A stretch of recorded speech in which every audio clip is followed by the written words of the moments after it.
मुहतरम सामिईन, आज मैं आपको एक वीडियो के ज़रिए एक ऐसी जानकारी देने वाला हूँ कि अगर आपने उस जानकारी को नहीं जाना और उस वीडियो को नहीं देखा तो हो सकता है कि आपको भी जेल जाना पड़ सकता है और जुर्माना भी अदा करना पड़ सकता है।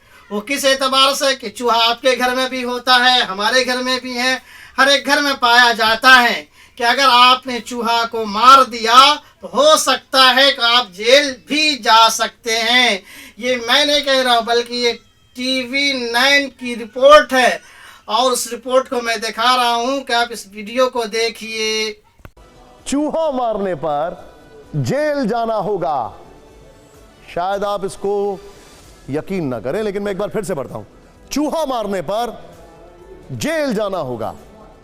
अब वो खबर जिसे सुनकर हम सब हैरान हैं। आपने अक्सर लोगों को यह तंज मारते हुए जरूर सुना होगा कि कभी चूहा मारा है, लेकिन अगर आपने चूहा मारा है तो हो सकता है कि यह हत्या का केस बन जाए और चूहा मारने वाले को जेल हो जाए।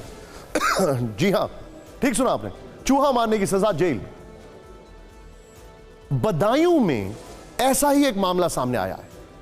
ध्यान से देखिएगा, 28 नवंबर 2022 को मनोज नाम के व्यक्ति ने एक चूहे को मारा। चूहे को पहले रस्सी से बांधा, फिर नाली में डुबोकर मार डाला। 6 महीने बाद आरोपी के खिलाफ पुलिस ने कोर्ट में 30 पन्नों की चार्जशीट दाखिल की है।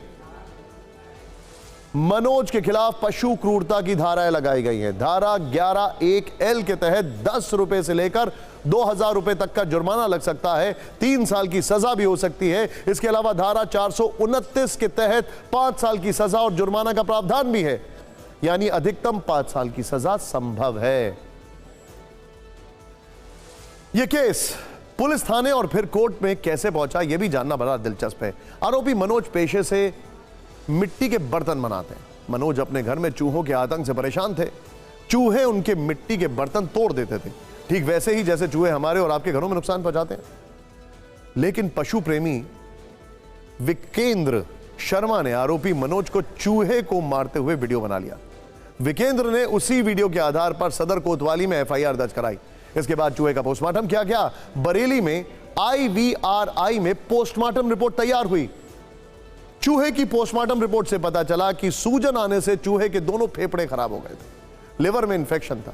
माइक्रोस्कोपिक जांच से साफ हुआ कि चूहे की मौत दम घुटने से हुई है। घटना के 5 दिन बाद मनोज ने कोर्ट पहुंचकर सरेंडर कर दिया।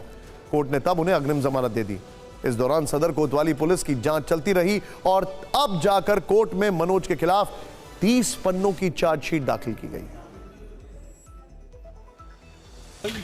जो मैंने चूहा मतलब बच्चों ने बांध दिया था, मैं फेंक के आया हूँ नाले में। बस आंदा ऐसी गलती आगे को नहीं होगी मुझसे। जो मैंने कर दिया है गलती वो आगे को नहीं होगी मुझसे। अच्छा, आपने अब सवाल ये उठता है कि क्या चूहा मारना पर पशु क्रूरता कानून में शामिल है? फिर बकरा और मुर्गा मारने पर यह कानून क्यों नहीं लागू होता? हमने इस पर कानून के जानकारों से बातचीत की। उन्होंने हमें बताया कि, ध्यान से देखिएगा, धारा 429 में जिन पशुओं का विवरण है उसमें हाथी, घोड़ा, गाय, बैल शामिल हैं। अगर अब तक इस चैनल को आपने सब्सक्राइब नहीं किया है, इस चैनल को सब्सक्राइब कर लीजिए और इसके लिंक को अपने दोस्तों तक शेयर कीजिए। कमेंट बॉक्स में आकर के अपने ख्यालात का इजहार कीजिए। बाकी आप अपना ख्याल रखिए और अपने पड़ोसियों का, अपने दोस्तों का भी ख्याल रखिए। फिर मिलते हैं किसी और वीडियो में। अल्लाह हाफिज़।